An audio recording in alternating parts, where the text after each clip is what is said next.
ಇವತ್ತು ಈಗಷ್ಟೇ ಒಂದು ಘಟನೆದು ನಾನು ನೋಡಿದೆ. ಆ್ಯಕ್ಚುಲಿ ಪ್ರವೀಣ್ ಅನ್ನೋ ಆ ಘಟನೆದು ಹಿನ್ನೆಲೆ ಏನಂತ ಕೇಳಿದರೆ, 17ನೇ ತಾರೀಕು ಜೂನ್ 17ನೇ ತಾರೀಕು ನಮ್ಮಲ್ಲಿ ಪ್ರವೀಣ್ ಅನ್ನುವಂಥ ಒಬ್ಬ ಹುಡುಗನ ನಮ್ಮ ಮ್ಯಾನೇಜರ್ ಕೆಲದಿಂದ ತೆಗೆದು ಹಾಕಿರ್ತಾರೆ.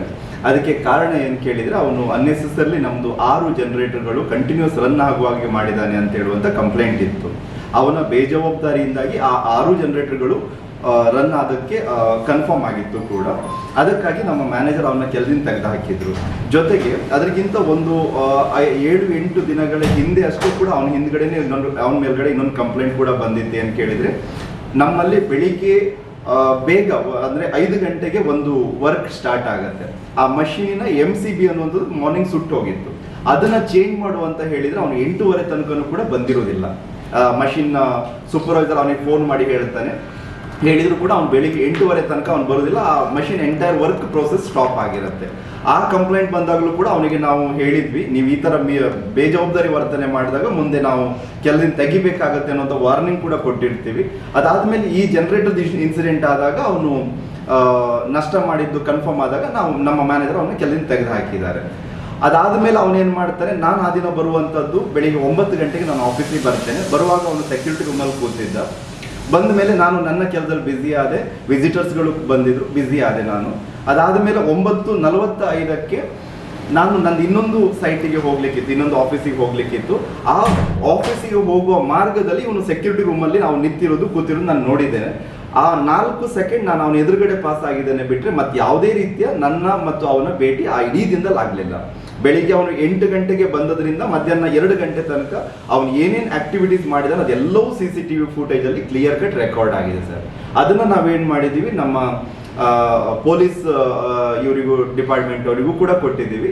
ಜೊತೆಗೆ ಮಾಧ್ಯಮ ಸ್ನೇಹಿತರವರಿಗೂ ಕೂಡ ನಾವು ಅದನ್ನು ಹ್ಯಾಂಡ್ ಓವರ್ ಮಾಡಿದ್ದೀವಿ ಸರ್. ಅದರಲ್ಲಿ ಏನೇನು ಅವನ ಆಕ್ಟಿವಿಟೀಸ್ಗಳು, ಅವನು ಎಲ್ಲಿ ಕೂತಿದ್ದ, ಅವನು ಎಷ್ಟೊತ್ತಿಗೆ ಅವನು ಕಾಫಿ ಕುಡ್ದ, ನೀರು ಕುಡ್ದ, ಆಮೇಲೆ ಸೆಕ್ಯೂರಿಟಿ ಅವ್ರು ಬಂದ್ಬಿಟ್ಟು ಅವನಿಗೆ ಊಟ ಮಾಡಿ ಅಂತ ಹೇಳ್ತಾರೆ, ಅವನು ಊಟ ಮಾಡೋದಿಲ್ಲ ಅಂತ ಅವನು ಹಠ ಮಾಡ್ತಾನೆ. ಅದಾದ ಮೇಲೆ ಮಳೆ ಬಂದರೂ ಕೂಡ ಅವನ ಕಿಸೆಯಲ್ಲೇ ಕೊಡೆ ಇರುತ್ತೆ, ಕೊಡೆನ ಮಡಚಿ ಅವನ ಕಿಸೆಯಲ್ಲಿ ಇಟ್ಕೊಂಡಿರ್ತಾನೆ. ಬಟ್ ಬೇಕು ಅಂತಾನೆ ಮಳೆಯಲ್ಲಿ ನೆನೀತಾನೆ. 29 ಸೆಕೆಂಡ್ ಮಳೆಯಲ್ಲಿ ಅವನು ನೆನೀತಾನೆ. ಅದು ಕೂಡ ವಿಡಿಯೋದಲ್ಲಿ ಕ್ಲಿಯರ್ ರೆಕಾರ್ಡ್ ಆಗಿದೆ. ಮತ್ತೆ ಒಂಟಿ ಕಾಲಲ್ಲಿ ನಿಲ್ಲಿಸಿದ್ದಾರೆ ಅಂತ ಅವ್ರು ಹೇಳ್ತಾ ಇದ್ದಾರೆ ಸರ್. ಆಕ್ಚುಲಿ ಅದು ಕಂಪ್ಲೀಟ್ ಆಗಿ ಸುಳ್ಳು ಆರೋಪ. ಇಡೀ CCTVಯ ಯಾವ ಫುಟೇಜಲ್ಲೂ ಕೂಡ ಒಂಟಿ ಕಾಲಲ್ಲಿ ನಿಂತಿರೋದಕ್ಕೆ ಯಾವ ರೀತಿಯ ಒಂದು ಆಧಾರ ಕೂಡ ಇಲ್ಲದೆ ಇರುವಂತದ್ದು.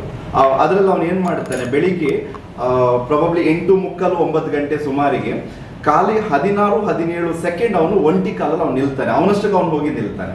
ಅದನ್ನ ಹೊರಗಡೆ ಇರುವಂತ ಯಾರೋ ಒಂದು ವೆಹಿಕಲ್ ಅಲ್ಲಿ ಹೋಗುವವರು ಅದನ್ನ ಫೋಟೋ ತಗೊಂಡು ಹೋಗ್ತಾರೆ.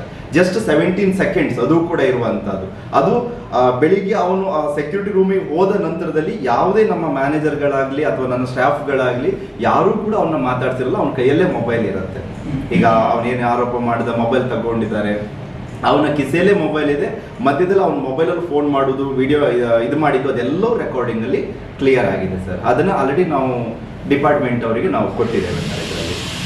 ಅದಾದ ಮೇಲೆ ಅವರು ಇನ್ನೊಂದು ನಮ್ಮ ಮೇಲ್ಗಡೆ ಇವತ್ತು ಮಾತಾಡುವಾಗ CITO ಅವರು ಮತ್ತೆ ಅವರು ಇವರುಗಳು ನನ್ನ ಮೇಲೆ ಆರೋಪ ಮಾಡಿದ್ರು, ವರ್ಕರ್ಸಿಗೆ ಬೋನಸ್ ಕೊಡ್ತಾ ಇಲ್ಲ ಅಂತ ಹೇಳಿ. ನಾನು ನಿಮಗೆ ಒಂದು ದಾಖಲೆನೇ ಇಲ್ಲೇ ಕೊಟ್ಬಿಡ್ತೇನೆ ಸರ್. ಇದು ಮೊನ್ನೆ ಲಾಸ್ಟ್ ದೀಪಾವಳಿಗೆ ನಾನು ಕೊಟ್ಟಂತ ಬೋನಸ್. ಈ ದಾಖಲೆನ ನಿಮಗೆ ನಾನು ಕೊಟ್ಟು ಬಿಡ್ತೇನೆ. ಬೇಕಿದ್ರೆ ನಮ್ಮಲ್ಲಿ ಕೆಲಸ ಮಾಡುವ ಯಾವ ವರ್ಕರ್ ಅಕೌಂಟನ್ನು ನೀವು ಅಂದ್ರೆ ಇದೆಲ್ಲವೂ ಅಕೌಂಟಿಗೆ ಕ್ರೆಡಿಟ್ ಆದಂಥದ್ದು. ನಮ್ಮಲ್ಲಿ ಯಾವುದು ಕ್ಯಾಶ್ ಕೊಡೋ ಸಿಸ್ಟಮ್ ಇಲ್ಲ, ಅಕೌಂಟಿಗೆ ಕೊಟ್ಟಿದ್ದೇನೆ. ಈ ವರ್ಷ ನಾನು ಏನು ಮಾಡಿದ್ದೇನೆ, ದೇವರ ದಯೆಯಿಂದ ಗೇರು ಬೀಜದಲ್ಲಿ ಈ ವರ್ಷ ಒಳ್ಳೆಯ ಪ್ರಾಫಿಟ್ ಆಗಿದೆ. ಆ ಪ್ರಾಫಿಟ್ ಅಲ್ಲಿ ನಾನು ಅದನ್ನ 2 ಭಾಗವಾಗಿ, ಅಂದ್ರೆ ಒಂದು ಅವರಿಗೆ ಸೇರುವ ಬೋನಸ್ ನ ಕ್ರೆಡಿಟ್ ಮಾಡಿದ್ದೇನೆ. ಯಾವಾಗ 30/10/2024ನೇ ತಾರೀಕಿಗೆ ನಾನು ಕ್ರೆಡಿಟ್ ಮಾಡಿದ್ದೇನೆ. ಅಲ್ಲದೆ ಇದರಲ್ಲಿ ಯಾರು ಬೋನಸ್ ತಗೊಂಡಿದ್ದಾರೆ ಇದರ 50% ಆಫ್ ಅಮೌಂಟ್ ಅನ್ನ ಇನ್ನೊಮ್ಮೆ ಎಡಿಷನಲ್ ಬೋನಸ್ ಆಗಿ ಅದನ್ನು ಕೂಡ ನಾನು ಅವ್ರ ಅಕೌಂಟಿಗೆ ಕ್ರೆಡಿಟ್ ಮಾಡಿದ್ದೇನೆ ಸರ್. ಅಂದ್ರೆ ಇದನ್ನ ನಾನು ನನ್ನ ಸ್ವಂತ ಇಚ್ಛೆಯಿಂದ ಖುಷಿಯಿಂದ ನಾನು ಕೊಟ್ಟಂಥದ್ದು. ನಮ್ಮೆಲ್ಲ ನಮ್ಮ ಸೆಕ್ಯೂರಿಟಿಯಿಂದ up to top level management ತನಕ ನಾನು ಇದನ್ನ ಡಿಸ್ಟ್ರಿಬ್ಯೂಟ್ ಮಾಡಿಸಿದ್ದೇನೆ ಎಲ್ರಿಗೂ ಸೇರಿಸಿ. ಇದರಲ್ಲಿ ವರ್ಕರ್ಸಿಗೆ ನಾವು ಸ್ಯಾಲ್ರಿ ಕೊಡೋದಾಗ್ಲಿ ಅಥವಾ OT ಕೊಡೋದಾಗ್ಲಿ ಇದು ಯಾವುದರ ಬಗ್ಗೆನೂ ಕೂಡ ನಮ್ಮಲ್ಲಿ ಇದಿಲ್ಲ ಸರ್. ನೀವು ಯಾವ ವರ್ಕರ್ನು ಬೇಕಾದ್ರೂ ನಮ್ಮಲ್ಲಿ ಕೆಲಸ ಮಾಡುವಂಥ ವರ್ಕರ್ ನೀವು ಅಪ್ರೋಚ್ ಆಗ್ಬೋದು, ಯಾರನ್ನ ಬೇಕಾದ್ರೂ ನೀವು ಕೇಳಬಹುದು. ಅದರಲ್ಲಿ ಅವರ ಯಾವ ಫೀಡ್ಬ್ಯಾಕ್ ಇದ್ರು ನಾನು ಅದನ್ನು ಒಪ್ಕೊಳ್ತೇನೆ. ಯಾವ ವರ್ಕರ್ನು ನೀವು ಅಪ್ರೋಚ್ ಆದ್ರೂ ಕೂಡ ಅವರ ಅಭಿಪ್ರಾಯನ ನೀವು ತಿಳ್ಕೊಳ್ಬಹುದು ಸರ್. OTಯನ್ನ ಎಲ್ಲ ಮಕ್ಕಳಿಗೂ ನಾವು ಕೊಡ್ತಾ ಇದ್ದೀವಿ. ಆಕ್ಚುಲಿ ಕ್ಯಾಶೂಸ್ ಅಲ್ಲಿ ಏನಾಗುತ್ತೆ, ಹೆಚ್ಚಾಗಿ ಜನರಲ್ ಶಿಫ್ಟ್ ಮಾತ್ರ ರನ್ ಆಗುವಂಥದ್ದು. ಇದರಲ್ಲಿ ಒಮ್ಮೊಮ್ಮೆ ಮಾತ್ರ ಮಷಿನರಿಗಳು ಕೈ ಕೊಟ್ಟಾಗ ಅಂದರೆ ಬ್ರೇಕ್ ಡೌನ್ ಆದಾಗ ಅಲ್ಲಿ ಹೆಚ್ಚುವರಿಯಾಗಿ 1 ಗಂಟೆ 2 ಗಂಟೆ ನಾವು ಕೆಲಸ ಮಾಡಬೇಕಾಗುತ್ತೆ. ಅದನ್ನು ಕೂಡ ಬಲವಂತವಾಗಿ ನಾವು ಯಾರಿಗೂ ಹೇಳೋದಿಲ್ಲ. ಈಗ OT ಬೇಕು ಅಂದಾಗ ಅವ್ರನ್ನೇ ಫಸ್ಟ್ ಹೇಳ್ತೀವಿ, ಇವತ್ತು ಒಂದಿನ ನೀನು 2 ಗಂಟೆ ಎಕ್ಸ್ಟ್ರಾ ಮಾಡ್ಬೋದಾ, ಅವನು ಓಕೆ ಅಂದಾಗ ಅವ್ನು ಮಾಡ್ತಾನೆ. ಅದ್ರ ಜೊತೆಗೆ ಅದಕ್ಕೆ ಸರಿಯಾಗಿ ಹೆಚ್ಚುವರಿ OTಯನ್ನು ನಾವು ಆ್ಯಸ್ ಪರ್ ರೆಕಾರ್ಡ್ಲಿ ನಾವು ಕೊಟ್ಟು ಕಳಿಸ್ತಿರ್ತೀವಿ ಸರ್. ಅದು ಬಿಟ್ಟರೆ ಬೇರೆ ಏನಾದರೂ ಮೆಡಿಕಲ್ ಹೇಗೆ? ಹಾಂ, ಮೆಡಿಕಲ್ ಅಂತ ಬಂದಾಗ ಸರ್ ನಾವು ಪ್ರತಿ ಎಂಪ್ಲಾಯೀಸಿಗೂ ಕೂಡ ನಾವು ESI ಫೆಸಿಲಿಟಿಯನ್ನು ಕೊಟ್ಟಿದ್ದೇವೆ. ಅದಲ್ಲದೆ ಕೆಲವೊಂದು ಸರ್ತಿ ಏನಾಗುತ್ತೆ, ಅವರಿಗೆ ಸೂಪರ್ ಸ್ಪೆಷಾಲಿಟಿ ಅನ್ನುವಂಥದ್ದು ಸಿಗಲಿಲ್ಲ ಅಂದಾಗ ನಮ್ಮ ಖರ್ಚಿಂದ ನಾವು ಆ ಮಕ್ಕಳನ್ನ ಹಾಸ್ಪಿಟಲ್ ಮಣಿಪಾಲ್ ಕರ್ಕೊಂಡು ಹೋಗಿ ಅಲ್ಲಿ ಟ್ರೀಟ್ಮೆಂಟ್ ಕೊಟ್ಟಂಥದ್ದು ನಮ್ಮ ಹತ್ರ ಬಹಳ ಎಕ್ಸಾಂಪಲ್ಗಳಿದ್ದಾವೆ. ನೀವು ಬೇಕಾದ್ರೆ ಯಾವ ವರ್ಕರ್ಸ್ನ ಬೇಕಾದರೆ ಕೇಳ್ಬೋದು. ಮಣಿಪಾಲಲ್ಲಿ ಒಬ್ಬರು ಹೇಮಂತ್ ಅಂತ ESI ಡಾಕ್ಟರ್ ಕೂಡ ಇದ್ದಾರೆ, ಅವ್ರನ್ನೂ ನೀವು ಬೇಕಾದ್ರೆ ಕೇಳ್ಬೋದು. ಅಲ್ಲಿ ಕೃಷ್ಣ ಪ್ರಸಾದಿಂದ ಯಾರಿಗೆ ಹುಷಾರಿಲ್ಲ ಅಂದ್ರೆ ಅವ್ರು ಹೇಗೆ ನೋಡ್ಕೊಳ್ತಾರೆ ಅನ್ನುವಂಥದ್ದನ್ನ. ಒಂದು ವೇಳೆ ESI ಕವರ್ ಆಗದೆ ಇರುವಂಥ ಮಕ್ಕಳಿದೆ ಅಂದರೆ ಇನ್ನು ESI ಅಲ್ಲಿ ಏನಾಗುತ್ತೆ, ಎಂಪ್ಲಾಯಿಗೆ ಇಮಿಡಿಯೇಟ್ ಆಗಿ ESI ಕವರ್ ಆಗುತ್ತೆ. ಅವರ ಡಿಪೆಂಡೆನ್ಸ್ ಅಂತ ಬಂದಾಗ ಅವರಿಗೆ ಟೋಟಲ್ 4 ಕ್ವಾರ್ಟರ್ಸ್ ಅಲ್ಲಿ 3 ಕ್ವಾರ್ಟರ್ಸ್ ಅಟೆಂಡೆನ್ಸ್ ಕನ್ಸಿಡರ್ ಆಗುತ್ತೆ, ಅಂದ್ರೆ ಸೂಪರ್ ಸ್ಪೆಷಾಲಿಟಿ ಬರಲಿಕ್ಕೆ. ಒಂದು ವೇಳೆ ಕೆಲವೊಬ್ರು ರೀಸೆಂಟ್ ಆಗಿ ಜಾಯ್ನ್ ಆಗಿ ಅವರ ಪೇರೆಂಟ್ಸ್ಗೆ ಪ್ರಾಬ್ಲಮ್ ಇದ್ದಂತ ಮಕ್ಕಳಿದ್ರೆ ನಮ್ಮ ಖರ್ಚಿನಲ್ಲಿ ನಾವು ಅದನ್ನು ಮಾಡಿಕೊಟ್ಟಿದ್ದೇವೆ. ಆಲ್ರೆಡಿ ಈಗಲೂ ಕೂಡ ಸುಮಾರು 8-9 ಜನ ಕ್ಯಾನ್ಸರ್ ಪೇಷಂಟ್ ನಾನು ಟ್ರೀಟ್ ಮಾಡಿಸ್ತಾ ಇದ್ದೇನೆ ನನ್ನ ಖರ್ಚಿಂದಾನೆ. ಪಾಪ ಅವ್ರ ಮಕ್ಕಳು ನಮ್ಮಲ್ಲಿ ಕೆಲಸ ಮಾಡ್ತಾ ಇದ್ದಾರೆ. ನೀವು ಬೇಕಾದ್ರೆ ಆ ಮಕ್ಕಳನ್ನ ನೀವು ನೋಡ್ಬೋದು. ಬೇಕು ಅದು ಕೂಡ ಈಗ ಅವ್ರೇನು ಆರೋಪ ಮಾಡ್ತಾರೆ ಕುಡುಬಿ ಜನಾಂಗ ಅಂತ ಹೇಳಿ, ಅವರ ಕಮ್ಯುನಿಟಿಗೆ ಸೇರಿದಂಥದ್ದೇ 4 ಜನ ಕ್ಯಾನ್ಸರ್ ಪೇಷಂಟ್ನ ನಾನೀಗ ಟ್ರೀಟ್ ಮಾಡ್ತಾ ಇದ್ದೇನೆ. ಬಟ್ ಇಲ್ಲಿ ಏನು ಆರೋಪ ಮಾಡ್ತಾ ಇದ್ದಾರೆ, ಅವರೆಲ್ಲರೂ ಕೂಡ ನಮ್ಮಲ್ಲಿ ಕೆಲಸವನ್ನ ಬಿಟ್ಟು ಹೋದಂಥವ್ರು ಸರ್.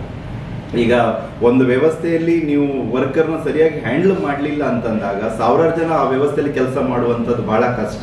ಯಾಕಂದ್ರೆ 1 ಸರಿ 2 ಸರಿ ಮಾಡ್ಬೋದು, 3ನೇ ಸರಿ 4ನೇ ಸರಿ ಅವ್ರು ಖಂಡಿತ ಕೆಲಸ ಮಾಡೋದಿಲ್ಲ ಆ ವ್ಯಾಪ್ತಿಯಲ್ಲಿ.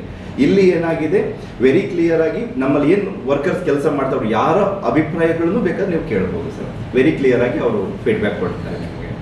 ಸ್ಟ್ರೆಂತ್ ಹಾಂ ಸರ್, ನೇರವಾಗಿ ಅಥವಾ ಇಂಡೈರೆಕ್ಟ್ ಆಗಿ ಸುಮಾರು 4-4.5 ಸಾವಿರ ಜನ ನಮ್ಮ ಹತ್ರ ಇವತ್ತು ವರ್ಕ್ ಮಾಡ್ತಾರೆ ಸರ್. ಅವರೆಲ್ಲರಿಗೂ ಕೂಡ ನಾವು ಇದು ಮಾಡಿ, ಅಂದರೆ ಕೆಲವೊಬ್ರು ಫ್ಯಾಕ್ಟ್ರಿಯಲ್ಲಿ ಕೆಲಸ ಮಾಡೋದಿಲ್ಲ, ಅವ್ರ ಮನೆಯಲ್ಲಿ ಕೆಲಸ ಮಾಡ್ತಾರೆ, ಹೌಸ್ ಬಿಲ್ಲಿಂಗ್ ಅಂತ ಒಂದು ಕಾನ್ಸೆಪ್ಟ್ ಅಲ್ಲಿ ಅವ್ರು ಮಾಡ್ತಾರೆ ಕೆಲವೊಬ್ರು.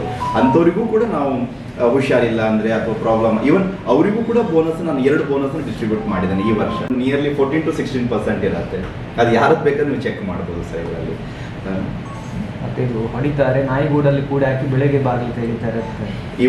ಇವತ್ತಿನ ವ್ಯವಸ್ಥೆಯಲ್ಲಿ ಅದು ಮಾಡ್ಲಿಕ್ಕೆ ಸಾಧ್ಯತೆ ಇದೆಯಾ ಅಂತ ನಾನು ಕೇಳೋದು ಸರ್. ಸೋಷಿಯಲ್ ಮೀಡಿಯಾ ಇಷ್ಟು ಆಕ್ಟಿವ್ ಆಗಿರುವಂತ ಕಾಲದಲ್ಲಿ ಒಬ್ಬ ಹುಡುಗನ ನಾಯಿಗೂಡಲ್ಲಿ ಇಟ್ಟು ನಾಳೆ ಬೆಳಿಗ್ಗೆ ಅದು ಎಷ್ಟು ದೊಡ್ಡ ವಿಡಿಯೋ ಆಗ್ಬೋದು ಅಥವಾ ಇಶ್ಯೂಸ್ ಆಗ್ಬೋದು. ಅಥವಾ ಇವತ್ತಿನ ವ್ಯಾಪ್ತಿಯಲ್ಲಿ ಮೊಬೈಲ್ ಎಲ್ಲರ ಕೈಯಲ್ಲೂ ಮೊಬೈಲ್ ಇರುವಾಗ ಒಬ್ಬ ಅಲ್ದಿರೋ ಒಬ್ಬ ಅದನ್ನ ವಿಡಿಯೋ ಚಿತ್ರೀಕರಣ ಮಾಡೇ ಮಾಡ್ತಾನಲ್ವ ಸರ್. ಅದೆಲ್ಲ ಇಲ್ಲದೆ ಇರುವ ಆರೋಪಗಳನ್ನ ಅವ್ರು ನಮ್ಮ ಬಗ್ಗೆ ಮಾಡ್ತಾ ಇರುವಂತಹದ್ದು.